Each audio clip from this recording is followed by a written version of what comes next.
आपण त्याच्यामध्ये सन्माननीय कोमलभाऊ संपादक कोमलभाऊ कुमेरिया यांच्या बाणवाडी दर्पण साप्ताहिक आणि विदर्भ दर्पण न्यूज या पोर्टलला आज शुभेच्छा देण्यासाठी सगळे मित्रमंडळी ते त्यांना शुभेच्छा द्यायला आले आणि सगळ्यांनी आपले मनोगत व्यक्त केले। आज कोमलभाऊ यांचा दिवसेंदिवस पत्रकारितेमध्ये वाढ होत आहे आणि त्यांच्या वाढीप्रमाणे ते एक लोकांची समाजसेवाही करत आहे, गोरगरिबाची सेवाही करत आहे। कधी कुठलाही असो, अर्ध्या रात्री असो, कुठलाही फोन येऊ, त्यांना सांगितलं की इथं ॲक्सिडेंट झाला, कुणीतरी आता कार्यशनी सांगितलं, कुठेतरी बातमी लावली, असे आमचे दिवस रात्र न पाहता एसीत न बसणारे आमचे असे पत्रकार संपादक साहेब कोमल कुमेरिया यांचं मी खूप अभिनंदन करतो। आणि माझं सांगण्याचं कारण तर सगळ्यात जास्त समस्या ही शेतकऱ्याची आहे। शेतकऱ्याच्या बांधावर जाऊन जर असा एकमेव पत्रकार किचडात असो, पावसात असो, ओलं होत असो, छत्री घेऊन असो, कुठलाही शेतकरी असो, कुठलाही धर्माचा असो, कुठलाही पंथाचा असो, ते शेतकऱ्याला जात नसतात।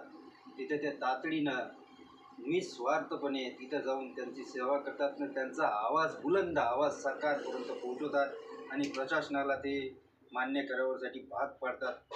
ह्यासाठी ते त्यांचं नाव संपादक श्री कोमल कुमेरिया आहेत आणि त्यांचे लाखो चाहते आहेत, लाखो फॉलोअर आहेत। बस एवढंच सांगतो, त्यांच्या पुढील वाटचाली शुभेच्छा देतो आणि त्यांचे असेच कार्य अनंत चालू राहावे हेच देवाचरणी प्रार्थना करतो।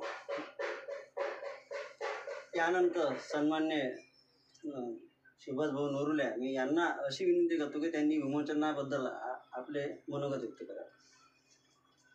बाणवाडी दर्पण न्यूज आणि विदर्भ दर्पण न्यूज आज त्यांचे संपादक कोमलभाऊ कुमेरिया आज जे मासिकचं नियोजन जे केलं आहे दरवर्षीप्रमाणे त्यांना आज कोमलभाऊ कोणतेही गावागावातून कोणाची समस्या असेल, शेतकऱ्याची असेल या कोणत्या गोरगरिबाची असेल, कोणता ॲक्सिडेंट झाला असेल, कोणत्या हॉस्पिटलची असेल, कोणत्या गव्हर्नमेंटची कोणतीही समस्या असेल तरी जनतेचा आवाज उचलासाठी कोमलभाऊ कुमेरिया तात्पर्य राहतो। आज कोमलभाऊ कुमेरिया एवढे चांगले कामं करून राहिले, आज त्यांचे न्यूज नागपूरपर्यंत पोहोचलं, छोट्याशा गावातून नागपूरपर्यंत पोहोचलेलं आहे।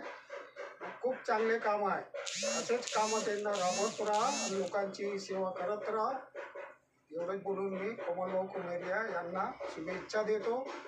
त्यांचे न्यूज चॅनल व्यवस्थित चालू, पुऱ्या महाराष्ट्रात, पुऱ्या इंडियामध्ये यावं, बस एवढीच मी त्यांना